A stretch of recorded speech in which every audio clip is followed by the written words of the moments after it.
بسم اللہ الرحمن الرحیم۔ مفتی شعیب اللہ خان صاحب کے بیانات کے لیے مفتی صاحب کے آفیشیل چینل کو سبسکرائب کریں اور زیادہ سے زیادہ شیئر کریں۔ صلی اللہ علیہ وعلا آلہ واصحابہ وازواجہ وذریاتہ وسلم تسلیما کثیرا کثیرا۔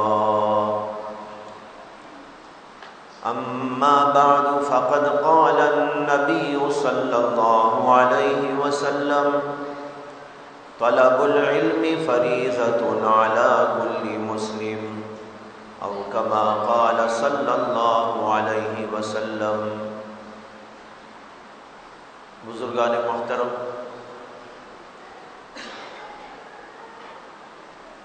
اس سے پہلے آپ حضرات کے سامنے علم کی اہمیت اور ضرورت پر کلام کرنا شروع کیا تھا۔ اسی سلسلے میں کچھ مزید باتیں آپ حضرات کے گوش گزار کرنی ہے۔ حدیث ہے کہ نبی اکرم صلی اللہ علیہ وسلم نے فرمایا طلب العلم فریضۃ علی کل مسلم، ہر مسلمان پر علم دین کا طلب کرنا، حاصل کرنا فرض ہے۔ کوئی بھی مسلمان بغیر علم دین کے زندگی نہیں گزار سکتا۔ علم کی مثال ایسی ہے جیسے انسان کے لیے کھانا اور پینا، جیسے کھانے اور پینے کے بغیر انسان کی ظاہری زندگی نہیں ہو سکتی، اسی طریقے پر علم دین کے بغیر ایک مسلمان کی روحانی اور اسلامی زندگی بسر نہیں ہو سکتی۔ اگر زندگی اسلام کے طریقے پر اور اللہ اور اللہ کے رسول علیہ السلام کے طریقے پر گزارنا ہے تو اس کے لیے انتہائی لازم ہے، انتہائی ضروری ہے کہ ایک آدمی کو دین کا اتنا علم ہو جس سے کہ وہ اس بات کو حاصل کر سکے۔ اس لیے تمام مسلمانوں پر، چاہے مرد ہو یا عورت، غریب ہو یا امیر، بادشاہ ہو یا رعایا، جوان ہو یا بوڑھا، تمام کے تمام لوگوں پر فرض کر دیا گیا ہے کہ علم دین حاصل کرے۔ اور علم دین کے بڑے فضائل، بڑے مناقب بیان کیے گئے۔ قرآن کریم میں اللہ تبارک و تعالی نے فرمایا یرفع اللہ الذین آمنوا منکم والذین اوتوا العلم درجات۔ اللہ تعالیٰ نے ان لوگوں کے درجات کو بلند کر دیا ہے جو تم میں ایمان رکھتے ہیں اور جن کو علم عطا کیا گیا۔ اس سے بتایا گیا ہے کہ ایمان والوں اور ایمان والوں میں جن کو علم عطا کیا گیا ہے ان کے درجات کو اللہ نے بلند کیا ہے۔ اسی طرح قرآن کریم کے اندر اللہ نے فرمایا هل يستوي الذين يعلمون والذين لا يعلمون، کیا وہ لوگ جو علم رکھتے ہیں اور وہ لوگ جو علم نہیں رکھتے، کیا یہ دونوں برابر ہو سکتے ہیں؟ اس کا جواب تو خود ہمارے پاس موجود ہے کہ دونوں برابر نہیں ہو سکتے۔ اللہ نے سوالیہ انداز پر ہمارے سے خطاب کیا ہے هل يستوي الذين يعلمون والذين لا يعلمون، علم والے اور بے علم لوگ کیا یہ دونوں برابر ہو سکتے ہیں؟ جواب یہ ہے کہ دونوں برابر نہیں ہو سکتے۔ جیسے کہ روشنی اور اندھیرا یہ دونوں ایک نہیں ہو سکتے، رات اور دن دونوں ایک نہیں ہو سکتے، اسی طریقے پر علم والے اور بے علم لوگ یہ دونوں برابر نہیں ہو سکتے۔ حدیث میں آتا ہے کہ نبی اکرم صلی اللہ علیہ وسلم نے ارشاد فرمایا من خرج فی طلب العلم فهو فی سبیل اللہ حتی یرجع، جو آدمی علم سیکھنے کے لیے، علم حاصل کرنے کے لیے نکلتا ہے، یعنی اپنے گھر سے نکلتا ہے، اب نکلنے کے بعد استاد کے پاس جاتا ہے، مدرسہ جاتا ہے، یا مسجد میں علم کا سلسلہ موجود ہے تو مسجد کو آتا ہے، یا کسی اور ایسی جگہ پر جاتا ہے جہاں پر کہ علم سیکھنے کا موقع اس کو نصیب ہے، تو اللہ کے نبی علیہ السلام کہتے ہیں من خرج فی طلب العلم، جو علم کے حاصل کرنے کے لیے اپنے گھر سے نکلتا ہے، فہو فی سبیل اللہ، وہ ایسا ہے جیسے کہ اللہ کے راستے میں جہاد کرنے والا۔ اللہ کے راستے میں جہاد کرنے والے کا کتنا اونچا مقام ہے، کس قدر بلند ترین مقام ہے۔ اللہ کے نبی علیہ السلام کہتے ہیں کہ اس آدمی کا بھی وہی مقام ہے جو اللہ کے لیے علم سیکھنے کے واسطے نکلتا ہے، حتی یرجع، یہاں تک کہ وہ واپس لوٹ آئے، واپس لوٹ آنے تک، اپنے گھر واپس آنے تک اس کو برابر وہی ثواب ملتا رہتا ہے، وہی درجہ حاصل رہتا ہے جو جہاد فی سبیل اللہ کرنے والے کا درجہ ہوتا ہے۔ معلوم ہوا کہ بہت اونچا درجہ ہے اس کا جو علم کے لیے نکل پڑتا ہے اور اساتذہ کے پاس جاتا ہے، مدارس کو جاتا ہے، مساجد کو جاتا ہے، جہاں علم موجود ہے وہاں پر جاتا ہے، تو اس کے درجات یوں بلند کر دیے جاتے ہیں۔ ایک حدیث میں آتا ہے کہ نبی اکرم صلی اللہ علیہ وسلم نے فرمایا من سلک طریقا یلتمس فیہ علما سہل اللہ لہ طریقا الی الجنہ، جو آدمی علم سیکھنے کے لیے نکلتا ہے اور ایک راستے پر چلتا ہے تو فرمایا کہ اس کے لیے اللہ تبارک و تعالی جنت کے راستے کو آسان کر دیتے ہیں۔ معلوم ہوا کہ جو آدمی علم سیکھنے کے لیے نکل پڑتا ہے اور چلتا ہے، مدارس میں جاتا ہے، مکاتب میں جاتا ہے، اساتذہ کی خدمت میں جاتا ہے، مساجد میں سلسلہ ہے تو وہاں آتا ہے، جہاں بھی موجود ہے یہ سلسلہ وہاں جاتا ہے، تو کہتے ہیں اللہ اس کے لیے جنت کا راستہ آسان کر دیتے ہیں۔ اور جنت کا راستہ اس لیے آسان ہو جاتا ہے کہ علم سیکھنے سے اسے پتہ چلتا ہے کہ جنت کیسے ملتی ہے اور جنت میں جانے کا طریقہ کیا ہے، دوزخ سے آدمی کیسے بچے گا، دوزخ سے بچنے کا طریقہ کیا ہے، یہ تو قرآن و حدیث ہی بتاتے ہیں۔ اسی لیے قرآن کریم میں ایک جگہ پر اللہ تعالیٰ کا ارشاد ہے یا ایھا الذین آمنوا قوا انفسکم واہلیکم نارا، اے ایمان والو اپنے آپ کو اور اپنے اہل و عیال کو دوزخ کی آگ سے بچا لو۔ حضرت علی کرم اللہ تعالی وجہہ سے کسی پوچھنے والے نے پوچھا کہ حضرت اللہ نے قرآن میں فرمایا ہے اپنے آپ کو دوزخ سے بچاؤ، اپنے اہل و عیال کو دوزخ سے بچاؤ، دوزخ سے بچنے کا بچانے کا طریقہ کیا ہے؟ حضرت علی نے فرمایا علم سیکھو اور اپنی اولاد کو بھی علم سکھاؤ، یہی طریقہ ہے جس سے آدمی جہنم سے بچ جاتا ہے اور جنت اس کو نصیب ہوتی ہے، جنت میں جانے کا طریقہ معلوم ہو جاتا ہے۔ اس کو فرمایا رسول اکرم صلی اللہ علیہ وسلم نے سہل اللہ لہ طریقا الی الجنہ، جو آدمی علم سیکھنے کے لیے نکلتا ہے اللہ اس کے لیے جنت میں جانے کا راستہ آسان کر دیتے ہیں، اسے سب کچھ معلوم ہو جاتا ہے، کون سا راستہ ہے جہنم میں جانے والا، کون سا راستہ ہے جنت میں لے جانے والا، جو جنت کا راستہ ہے اس پر چلتا ہے اور اس کے لیے وہ راستہ آسان ہو جاتا ہے۔ اور فرمایا نبی اکرم صلی اللہ علیہ وسلم نے کہ جو اہل علم ہوتے ہیں وہ انبیاء کرام علیہم السلام کے وارث ہوتے ہیں۔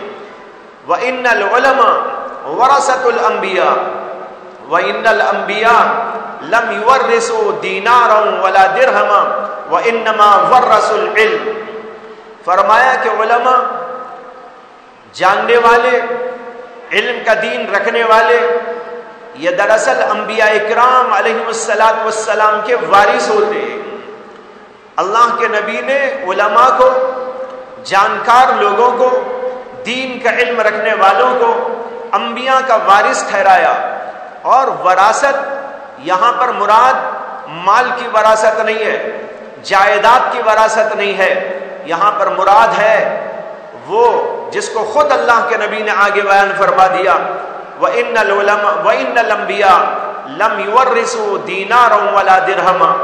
حضرات انبیاء نے وراثت کے اندر مال دولت درہم و دینار نہیں چھوڑا ہے. وَإِنَّمَا وَرَّثُوا الْعِلْمَ، اور انہوں نے اپنے علم کو چھوڑا ہے. ان کا علم جو لے گا وہ ان کا وارث ہوگا.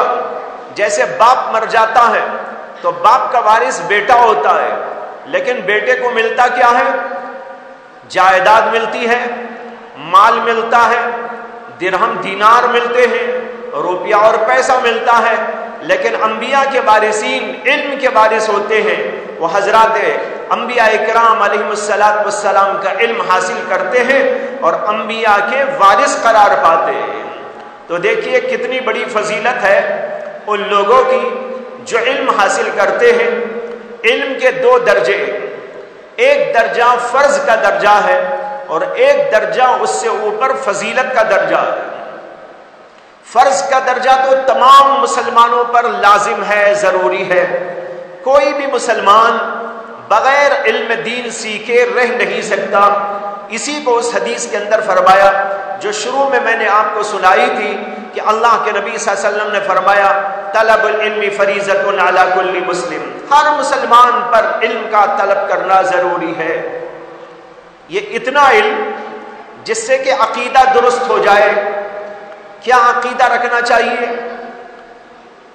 کیا عقیدہ نہیں رکھنا چاہیے، اللہ کے بارے میں کیا عقیدہ رکھنا چاہیے اور نبیوں کے بارے میں کیا عقیدہ رکھنا چاہیے، یہ سارے عقیدے جاننا ایک مسلمان کے لیے ضروری ہے. اللہ کے بارے میں کیا جانے؟ اللہ موجود ہے اور اللہ ایک ہے اور اللہ بڑی صفات کا حامل ہے اور سارے کمالات اس کے اندر جمع ہیں اور وہ پوری کائنات کو چلانے والا ہے. وہی ہے جس نے آسمان بنایا، جس نے زمین بنائی، جس نے چاند و سورج بنائے، جس نے اس پوری کائنات کو بنایا، یہاں کے ذرے ذرے کو بنایا اور اس کے نظام کو چلا رہا ہے. وہی تنہا ہے، یکتا ہے جو پورے نظام کو چلا رہا ہے. یہ عقیدہ ہے. اسی طرح یہ عقیدہ کہ جو کچھ ہوتا ہے وہ سب کچھ اللہ کی مشیت سے ہوتا ہے، اللہ کے ارادے سے ہوتا ہے. وہ جو چاہتا ہے کرتا ہے. وہ اگر نہ چاہے تو کچھ نہیں ہو سکتا، وہ اگر چاہے تو وہ سب کچھ ہو سکتا ہے. جس کو ہم بہت مشکل سے مشکل اور بہت ہی بعید سمجھیں، لیکن اگر اللہ چاہے وہ سب کچھ ہو سکتا ہے. اللہ کی قدرت بہت بڑی ہے. ان اللہ علی کل شیء قدیر. وہ دیکھنے والا ہے، وہ سننے والا ہے، وہ بولنے والا ہے، وہ کرنے والا ہے، وہ بڑی طاقت والا ہے. اسی کے اختیار میں سب کچھ ہے. وہ بیماری دینے والا ہے، وہ صحت دینے والا ہے. مال دولت وہی دیتا ہے، چھیننے پہ آئے تو وہی چھین لیتا ہے. سب کچھ اسی کے اختیار میں ہے. قرآن کریم میں اللہ نے فرمایا مالک قل اللہم مالک الملک تؤتی الملک من تشاء وتنزع الملک ممن تشاء وتعز من تشاء وتذل من تشاء بیدک الخیر انک علی کل شیء قدیر. اے نبی صلی اللہ علیہ وسلم آپ فرما دیجئے، آپ یوں کہیے، کیا کہیے؟ اللہم مالک الملک. اے اللہ، اے مالک ملک، یعنی اس پوری کائنات کے مالک، زمین کے، آسمان کے، چاند کے، سورج کے، اوپر کے، نیچے کے، انسانوں کے، جنات کے، فرشتوں کے، سب کے مالک. مالک الملک تؤتی الملک من تشاء. آپ جس کو چاہتے ہیں ملک عطا کر دیتے ہیں. وتنزع الملک ممن تشاء. آپ جس سے چاہتے ہیں ملک کو چھین لیتے ہیں. کسی کو بادشاہ بنا دیتے ہیں اور کسی فقیر کو بادشاہ بنا کر کسی بادشاہ کو فقیر بنا دیتے ہیں، یہ سب کچھ آپ کے اختیار میں ہے۔ تؤتی الملک من تشاء وتنزع الملک ممن تشاء وتعز من تشاء وتذل من تشاء، جس کو چاہتے ہیں عزتوں سے نوازتے ہیں اور جس کو چاہتے ہیں ذلتوں میں ڈال دیتے ہیں، یہ بھی آپ ہی کا کمال ہے۔ بیدک الخیر، سارا خیر آپ ہی کے ہاتھ میں ہے، سب کچھ اللہ کے اختیار میں۔ یہاں پر یہ کہا گیا بیدک الخیر، اے اللہ آپ ہی کے ہاتھ میں خیر ہے۔ اب آپ کو سوال پیدا ہوگا کہ یہاں صرف خیر اللہ کے ہاتھ میں ہونے کا ذکر آیا ہے اور جو شر ہے وہ اللہ کے ہاتھ میں نہیں ہے۔ اوپر آیت میں تو دونوں باتیں آئی، جس کو چاہتے ہیں ملک دیتے ہیں، جس سے چاہتے ہیں چھین لیتے ہیں، جس کو چاہتے ہیں عزت دیتے ہیں، جس کو چاہتے ہیں ذلیل بنا دیتے ہیں۔ دونوں چیزیں اللہ کے اختیار میں ہیں۔ معلوم ہوا شر بھی اللہ کے اختیار میں ہے، خیر بھی اللہ کے اختیار میں ہے، سب کچھ اللہ کے اختیار میں ہے۔ بیماری دینا بھی اللہ کے اختیار میں ہے، صحت دینا بھی اللہ کے اختیار میں ہے، مالدار بنانا بھی اللہ کے اختیار میں ہے، فقیر بنا دینا بھی اللہ کے اختیار میں ہے۔ سب کچھ اللہ کے ہاتھ میں ہے، اللہ کے اختیار میں ہے۔ لیکن یہاں کہا گیا بیدک الخیر، اے اللہ خیر آپ کے ہاتھ میں۔ علماء یہاں پر نقطہ بیان کرتے کہ ہے تو اللہ ہی کے اختیار میں خیر بھی اور شر بھی، اس لیے یوں کہہ سکتے ہیں بیدک الخیر و بیدک الشر، آپ ہی کے ہاتھ میں خیر ہے، آپ ہی کے ہاتھ میں شر بھی ہے، دونوں آپ ہی کے اختیار میں ہیں، آپ جو چاہتے ہیں کرتے ہیں۔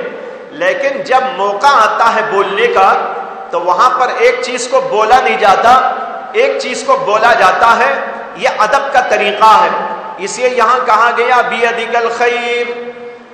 اس کو ایک مثال سے سمجھاتے ہیں، جیسے ایک آدمی بادشاہ ہے، اس نے بہت بڑی عظیم الشان بلڈنگ بنائی، محل بنایا، عالی شان محل بنایا، اس کے اندر وہ سب کچھ رکھا جو عالی شان ہے، جو خوبصورتی پیدا کرنے والی چیزیں ہیں، آراستہ کیا، پیراستہ کیا، تمام خوبیوں سے، تمام زینتوں سے، بہت عمدہ مکان بنایا، بہت عمدہ محل بنایا، اور اسی کے محل میں پیشاب خانہ بھی بنایا، بیت الخلا بھی بنایا۔ بنائے گا نا، نہیں بنائے گا تو کیسا وہ محل؟ اگر بہت بڑا محل بنا دیا لیکن بیت الخلا نہیں بنایا،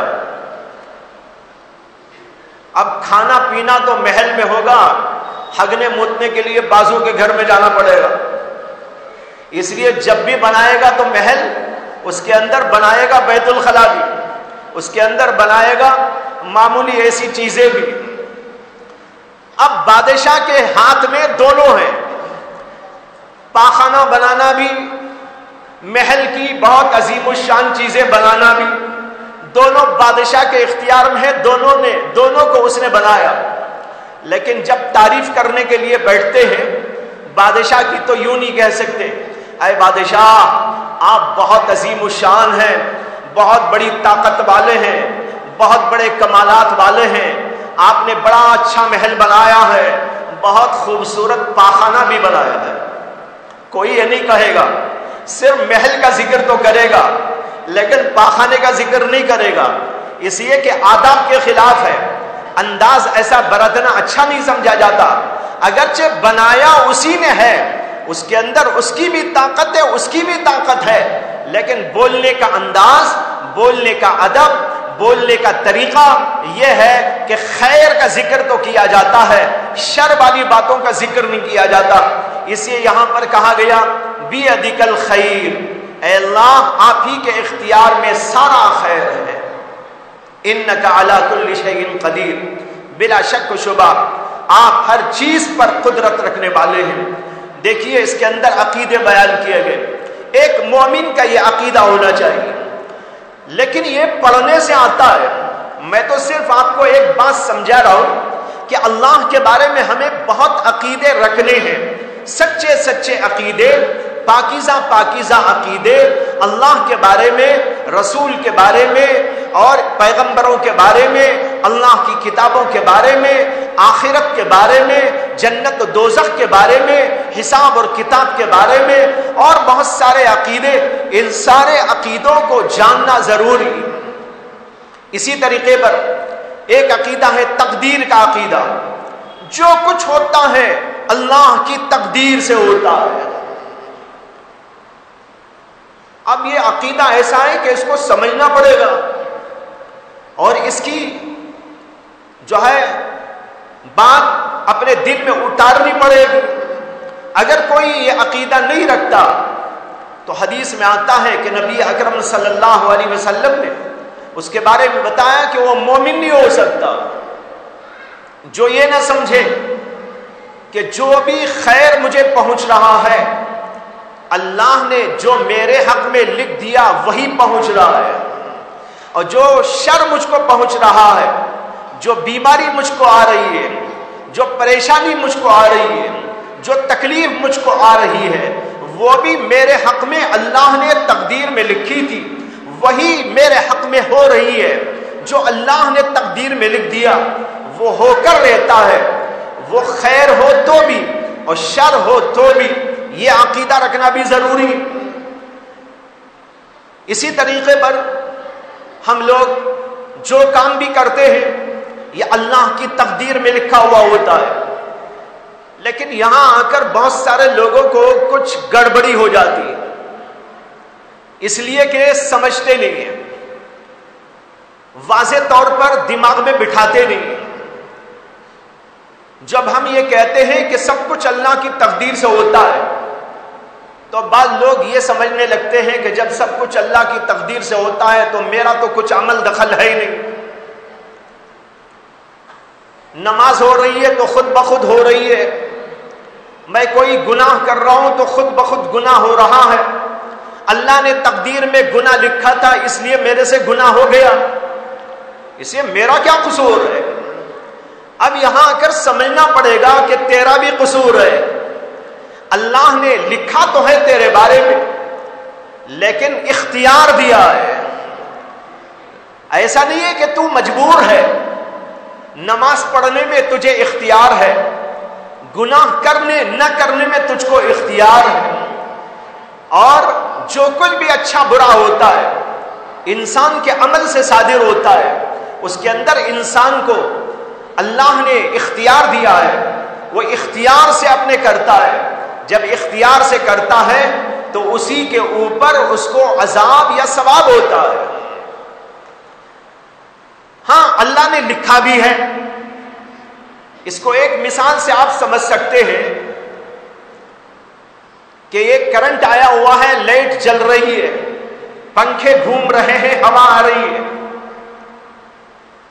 یہ ہوا جو آ رہی ہے اور لائٹ جو جل رہی ہے اس کے لیے سوئچ موجود ہے، آپ سوئچ آن کرتے ہیں یہ پنکھا چالو ہو جاتا ہے، جب سوئچ ڈالتے ہیں لائٹ جلنی شروع ہو جاتی ہے، اور جب آپ اس کو بند کر دیتے ہیں تو وہ بند ہو جاتی ہے، لائٹ بند ہو جاتی ہے، پنکھا بھی بند ہو جاتا ہے، لیکن اس کے اندر سے پہلے سے کرنٹ موجود ہے، کرنٹ اندر موجود ہے، کرنٹ رکھا ہوا ہے، یہ کرنٹ آپ نہیں پیدا کر رہے، یہ کرنٹ ڈالنے والوں نے ڈال رکھا، کرنٹ اس کے اندر پہلے سے موجود ہے، آپ کیا کر رہے؟ سوئچ آن کر رہے، سوئچ آف کر رہے، سوئچ آن کرتے ہی لائٹ آنی شروع ہو جاتی ہے، پنکھا چالو ہو جاتا ہے، ہوا آنی شروع ہو جاتی ہے، جب آپ اس کو آف کرتے ہیں لائٹ بند ہو جاتی ہے، پنکھا بھی بند ہو جاتا ہے۔ تو دیکھیے اس میں یہاں دو چیزیں ہیں، ایک کرنٹ کا وہاں پیدا کر کے پہلے سے رکھا ہونا، یہ آپ کا کام نہیں ہے، یہ کرنے والوں نے پہلے سے کر رکھا ہے، ڈپارٹمنٹ والوں نے کر رکھا ہے، آپ کا کام کیا ہے؟ سوئچ ڈالنا یا نہ ڈالنا، اس میں آپ کو اختیار ہے کہ نہیں ہے؟ آپ ڈالیں گے تو لائٹ چلے گی، آپ نہیں ڈالیں گے تو لائٹ نہیں چلے گی، بالکل اسی طریقے پر اللہ نے تقدیر کے اندر کچھ رکھ کے لکھ دیا ہے، کچھ لکھ کر چھوڑ دیا ہے، وہ ہمارے حق میں لکھا ہوا ہے، لیکن اختیار دیا ہے۔ سوئچ آن بھی تم کر سکتے ہو، سوئچ آف بھی تم کر سکتے ہو۔ گناہ کا سوئچ آف کرو گے گناہ نہیں ہوگا، گناہ کا سوئچ آن کر دو گے تمہارے سے گناہ ہونے لگے گا۔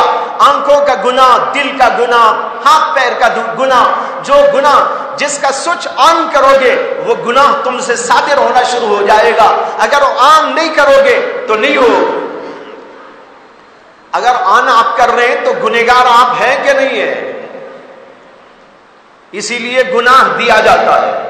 کیوں سوچ ڈالا، کیوں کیا ایک جس سے کہ گناہ ہونے لگا؟ اس لیے اللہ کی طرف سے اس کے اوپر ہم کو عذاب دیا جاتا ہے۔ اگر نیکی کا سوئچ آن کر دیا تو اس کے اوپر ثواب دیا جاتا ہے کہ بھائی اس نے نیکی کا سوئچ آن کر دیا اور نماز پڑھنے لگا، روزہ رکھنے لگا، ذکر کرنے لگا، تسبیح پڑھنے لگا، خدمت کرنے لگا، اچھائی کرنے لگا، اس لیے اس کے ثواب دینا چاہیے، اس کے اوپر ثواب دیا جاتا ہے۔ تو دیکھیے اس مثال سے واضح ہو گیا اللہ نے ہمارے حق میں کچھ رکھ دیا ہے، لکھ دیا ہے۔ جیسے کہ کرنٹ اندر رکھا ہوا پہلے سے موجود ہے، لیکن کرنٹ کو آن کرنا، آف کرنا یہ جیسے آپ کے اختیار میں ہے، اسی طریقے پر گناہ کرنا نہ کرنا، نیکی کرنا کہ نہ کرنا یہ آپ کے اپنے اختیار میں ہے۔ اور اسی اختیار کے استعمال کرنے پر اگر نیکی کے لیے استعمال کرتے ہو اللہ ثواب دیتے ہیں، اگر برائی کے لیے استعمال کرتے ہو تو اس کے اوپر اللہ گناہ دیتے ہیں، سزا دیتے ہیں۔ بہرحال ضمناً یہ بات عرض کر دی، میں اصل جو سمجھا رہا تھا وہ دینی علم کی حقیقت اور عقائد، اس کی ضرورت اور اہمیت بتا رہا تھا کہ ہمیں دین کا علم حاصل کرنا ضروری، اور اسی دین کے علم کے اندر عقیدہ ہے۔ عقیدہ اللہ کے بارے میں، رسول کے بارے میں، تقدیر کے بارے میں، اللہ کی کتابوں کے بارے میں، آخرت کے بارے میں اور چیزوں کے بارے میں عقیدہ کیا ہونا چاہیے، کیا نہیں ہونا چاہیے، بہت سارے لوگوں کو کچھ نہیں معلوم۔ وجہ یہ ہے کبھی آیا نہیں پڑھنے کے لیے، اپنی زندگی کے اندر تھوڑا سا وقت قربان نہیں کیا اس کے لیے قربانی دینی چاہیے۔ کم از کم اپنے 24 گھنٹوں میں سے 1 گھنٹہ تو اللہ کے علم کو حاصل کرنے کے لیے لگایا جا سکتا ہے۔ جب ہمارے 24 گھنٹے دنیا کے لیے لگ رہے ہیں، مختلف کاموں کے لیے لگ رہے ہیں، اور کمانے اور کھانے کے لیے لگ رہے ہیں، اور مختلف دنیا کے دھندوں میں ہم لگا رہے، کیا اللہ کے دین کو سیکھنے کے لیے جو ہمارے اوپر فرض ہے، ہمارے اوپر ضروری ہے، لازم کر دیا گیا ہے، کیا اس کے لیے 1 گھنٹہ صرف نہیں کیا جا سکتا؟ لیکن بھائیوں عام طور پر دیکھنے میں آ رہا ہے کہیں پر اس کا سلسلہ نہیں۔ مدارس کھلے ہوئے ہیں، علماء موجود ہیں، پڑھانے کے لیے بیٹھے ہوئے ہیں، لیکن پڑھنے کے لیے کوئی بندہ آنے کے لیے تیار نہیں۔ جب اسے عقیدہ نہیں معلوم وہ کیا مسلمان ہوا؟ جسے اللہ کے بارے میں صحیح علم نہیں وہ کیسا مسلمان ہوا؟ جسے رسول کے بارے میں صحیح علم نہیں وہ کیسے مسلمان ہوا؟ اسی طرح اور چیزوں کے بارے میں نہیں معلوم تو وہ کیا مسلمان ہو سکتا ہے؟ مسلمان کو یہ ساری باتیں جاننا لازم اور ضروری اور فرض ہے۔ پھر اس کے بعد عقائد کے بعد عبادات ہیں، نماز ہے، روزہ ہے، حج ہے، زکوٰۃ ہے اور چیزیں ہیں۔ یہ سب چیزیں کس طرح انجام دی جاتی ہیں، ان کے فرائض کیا، ان کے واجبات کیا، بہت سے لوگوں کو نہیں معلوم، بڑے بڑے لوگوں کو نہیں معلوم۔ اور اس کے اندر قرآن پڑھنا بھی ہے، قرآن صحیح طریقے پر پڑھنا نہیں آتا، تجوید کے ساتھ قرآن کریم پڑھنا بھی ضروری ہے۔ اتنی تجوید جس سے کہ قرآن کے الفاظ کو صحیح طریقے پر نکال سکے، اتنا جاننا ہر مسلمان پر ضروری۔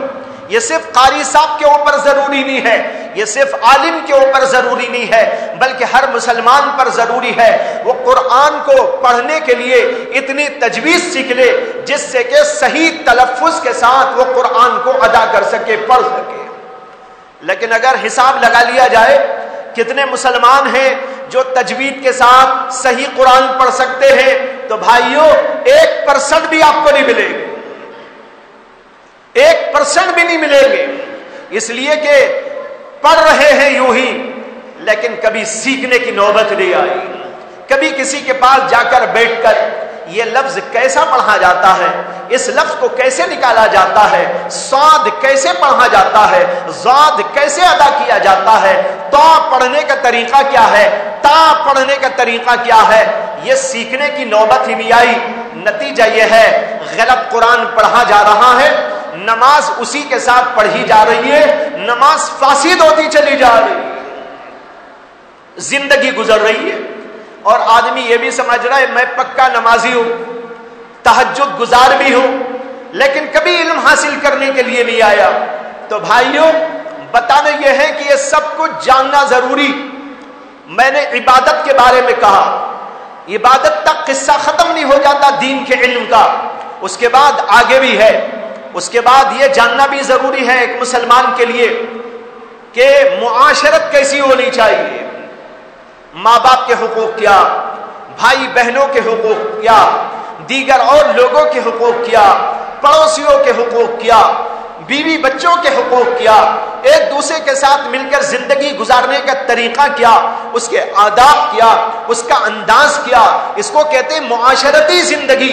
معاشرتی زندگی کے اصول، ضوابط، حقوق، آپسی تعلقات کے لیے آداب، یہ سب کو جاننا بھی ایک مسلمان کے لیے فرض کا درجہ رکھتا ہے، اس لیے کہ معاشرت اگر درست نہ ہوئی روزانہ جھگڑے اور فساد ہوتے رہے، بھائیوں میں فساد، بہنوں میں فساد، ماں باپ میں فساد، بیوی بچوں میں فساد، ہر چیز کے اندر فساد طاری ہو جائے گا، اس لیے کہ ایک دوسرے کے حقوق نہیں معلوم۔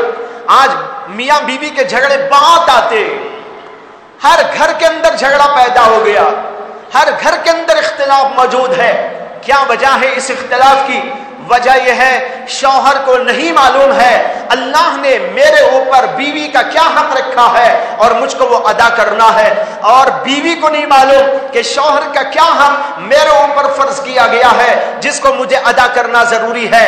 اس لیے کلیشز ہوتے ہیں، ٹکراؤ ہوتا ہے، تنازعات برپا ہوتے ہیں، اور پھر یہ آگے بڑھتے بڑھتے کبھی خلا تک اور کبھی طلاق تک، کبھی فسخ نکاح تک نوبتیں پہنچتی ہیں۔ یہ سب کچھ اس لیے ہو رہا ہے کہ اللہ کی شریعت میں جو احکام اس سلسلے کے بیان کیے گئے لوگوں نے اس کو پڑھا ہی نہیں ہے، اس سے بالکل جاہل اور اس سے بالکل غافل ہے۔ تو بھائیو اس طرح تمام شاخیں، وقت نہیں ہے کہ پوری تفصیل عرض کرو، اشارہ دے رہا ہوں، عقیدوں کا جاننا ضروری، نماز، روزہ، حج، زکوٰۃ وغیرہ جو اعمال و عبادات ہیں ان کے احکام جاننا ضروری، اسی کے ساتھ معاشرتی آداب اور حقوق کو جاننا ضروری، اسی طرح اخلاق کو جاننا ضروری۔ ایک مسلمان کے اندر پاکیزہ اخلاق کیا ہوا کرتے ہیں، کیسے اخلاق کے ساتھ اس کو زندگی گزارنی چاہیے۔ بے شمار لوگ آج ہمارے نوجوانوں میں ایسے ہیں جن کو اخلاق کی ہوا بھی نہیں لگی، نہ ان کی زبان اچھی ہے، نہ ان کا طرز عمل اچھا ہے، نہ ان کا اٹھنا بیٹھنا رہنا سہنا صحیح ہے، ساری چیزوں کے اندر فساد۔ بولیں گے تو گالی بولیں گے، اگر گالی نہیں بول رہے تو کم از کم بولنے کا انداز اتنا بھیانک اور اتنا وحشتناک اور دہشتناک ہوگا کہ بس جناب کوئی اچھا آدمی سننے کو تیار نہیں ہوگا۔ زبان بڑی بری، بہت غلط انداز کی، بےہودہ طریقے کی، اس طرح کا ہے ہمارا انداز۔ یہ سب کچھ اس لیے ہے کہ ہم نے دین کے اندر آئے ہوئے اخلاق کو کبھی حاصل کرنے کی کوشش ہی نہیں کی۔ اسی طرح معاملات کی دنیا، حلال و حرام، کیا بیپار کر سکتے ہیں، کون سا بیپار نہیں کر سکتے، بیپار کرنے کا طریقہ کیا ہے، کس طرح کمائی کی جا سکتی ہے، کس طرح کمائی کرنا حلال، کس طرح کمائی کرنا حرام، یہ بھی ایک مستقل فن ہے، مستقل احکام ہے اس سلسلے میں۔ ان کو کہا جاتا ہے معاملات کے احکام۔ اس کا جاننا بھی ہر مسلمان پر ضروری ہے، اس لیے کہ حلال کمائی فرض ہے، حرام سے بچنا بھی ضروری اور واجب ہے۔ حرام کھائے گا، حرام طریقے سے کمائے گا، حرام طریقے سے لے گا، اس کی پوری زندگی حرام کی زندگی ہوتی رہے گی۔ اسی لیے حلال کمائی کو دین اسلام کے اندر فرائض کی ادائیگی کے بعد فرض کا درجہ دیا گیا ہے۔ اللہ کے نبی صلی اللہ علیہ وسلم کی حدیث ہے، آپ نے ارشاد فرمایا طلب الحلال فریضۃ بعد الفریضہ، فرائض کی ادائیگی کے بعد، یعنی نماز، روزہ، حج، زکوٰۃ، ان کی ادائیگی کے بعد یہ بھی ایک انسان پر لازم اور فرض ہے کہ وہ حلال کمائی اختیار کرے۔ معلوم ہوا کہ حلال کی جستجو چاہیے، حرام سے بچنا ضروری، یہ بھی، لیکن بہت سے لوگ بلکہ اکثر لوگ ایسے ہیں جن کو خبر ہی نہیں۔ حضرت عمر رضی اللہ عنہ کے زمانے میں طریقہ یہ تھا، امیر المومنین کی جانب سے انہوں نے اپنی پوری مملکت اسلامیہ میں یہ قانون جاری فرما دیا تھا کہ جو آدمی بھی بیپار کرنا چاہتا ہو یا جو آدمی بھی کمائی کا ذریعہ قائم کرنا چاہتا ہو، ملازمت کرنا چاہتا ہو یا صنعت و حرفت اور کوئی پیشہ اختیار کرنا چاہتا ہو، اس کے لیے ضروری ہے کہ وہ پہلے جا کر مسائل کا علم حاصل کرے، فقہ کا علم حاصل کرے، علماء کے پاس جا کر وہاں سے سرٹیفکیٹ لائے گا تو اسے بازار کے اندر دکان کھولنے کی اجازت دی جاتی تھی۔ یہ تھا اس زمانے میں قانون۔ حضرت عمر گشت کرتے رہتے تھے اور پوچھ پاچھ کرتے، جیسے آج کل لائسنس لینا ضروری ہوتا ہے، آدمی لائسنس لے کے کاروبار کرتا ہے، جیسے یہ دنیا کا لائسنس، وہاں پر اسلام کا لائسنس تھا کہ جاننے والا جان کر آئے حلال کیا، حرام کیا، کاروبار کا صحیح طریقہ کیا، غلط طریقہ کیا، یہ سب کو جانکاری حاصل کر کے جب سرٹیفکیٹ لے کے آتا تھا حضرت عمر اس کو اجازت دیتے تھے۔ اگر کسی کے پاس وہ سرٹیفکیٹ نہ ہوتی اور اس آدمی کے پاس علم دین نہ ہوتا، حضرت عمر اسے کوڑے لگا کر اس کی دکان کو بند کراتے اور کہتے کہ جاؤ پہلے علم حاصل کرو اور پھر آ کے دکان کھولا کرو۔ بھائیو، یہ سب باتیں بتانے کا مقصد کیا ہے؟ دین کا علم ضروری، یہ تمام شعبوں کے بارے میں جانکاری ضروری، اس لیے ہم سب لوگوں کو ادھر توجہ دینے کی ضرورت ہے، علم حاصل کرنے کی فکر کرنے کی ضرورت ہے۔ اگر آپ لوگ چاہیں گے ہر جگہ پر ایسا سسٹم قائم ہو جائے گا کہ جگہ جگہ مساجد کے اندر حلقے بن جائیں گے اور یہ سارے علوم پڑھنے پڑھانے کا رواج شروع ہو جائے گا، لیکن کوئی پڑھنے والا نہیں ہے تو اس کی وجہ سے مسجدیں خالی پڑی رہتی ہیں۔ ایسا سسٹم ہونا چاہیے کہ مسجد 24 گھنٹے آباد رہے، کوئی 10 آدمی آ رہے ہو، کوئی 20 آدمی آ رہے ہو، کوئی 5 آدمی آ رہے ہو اور کئی علماء موجود ہو اور وہ پڑھا رہے ہو، کوئی 5 آدمیوں کو پڑھا رہا ہو، کوئی 10 آدمیوں کو پڑھا رہا ہو، قرآن کی تصحیح کی جا رہی ہو، نماز سکھائی جا رہی ہو، مسائل پڑھائے جا رہے ہو، حلال و حرام کے مسائل بتائے جا رہے ہو، معاشرت سکھائی جا رہی ہو، مرد کو سکھایا جا رہا ہو بیوی کے حقوق کیا ہے اور اس کو بتایا جا رہا ہو، بچوں کے ساتھ کیا سلوک ہو اس کو بتایا جا رہا ہو، ماں باپ کے حقوق کیا ہیں، اس طریقے پر ایک بہترین نظام مساجد کے اندر قائم ہو، ایسا ہونا چاہیے تھا، لیکن آج تو مسجدیں آباد نہیں ویران ہوتی جا رہی ہے۔ بھائیو، ضرورت ہے آپ سب لوگ عزم کیجئے، حوصلہ پیدا کیجئے، یہیں پر آپ لوگ شروع کر دیجئے، آ کر ہم کو بتا دیجئے کہ ہم بھی ہیں علم حاصل کرنے کے طلبگار۔ عمر کی کوئی قید نہیں ہوتی اسلام کے اندر، بوڑھے سے بوڑھا آدمی حضرت ابو بکر صدیق ایمان لائے تو ان کی عمر 40 سال کے قریب تھی۔ بھائیو، اس کے بعد انہوں نے کیا علم حاصل نہیں کیا؟ حضرت عمر بڑی عمر کے آدمی تھے، انہوں نے کیا علم حاصل نہیں کیا؟ بوڑھے بوڑھے لوگ اللہ کے نبی سے علم حاصل کرتے رہے اور اس کے بعد بھی ہر دور کے اندر ایسے ہی دور گزرا ہے کہ بڑے بڑے لوگوں نے علم حاصل کیا۔ علم کے اندر کوئی شرم نہیں ہے، شرم تو جہالت میں ہے۔ آدمی جاہل رہے یہ شرم کی بات ہے، علم حاصل کرنے کے لیے کسی عالم کے پاس آ کر بیٹھے وہ اس کے لیے شرف کی بات ہے، اس کے لیے فخر کی بات ہے، اس کو تو یہ سمجھنا چاہیے مجھے اللہ نے ایک شرف عطا کر دیا ہے۔ لیکن بھائیو، اس کے لیے آپ کو ہمت کرنی اور اس کے لیے توجہ کرنے کی ضرورت ہے۔ اللہ مجھے بھی آپ کو توفیق عطا فرمائے۔ وآخر دعوانا ان الحمدللہ رب العالمین۔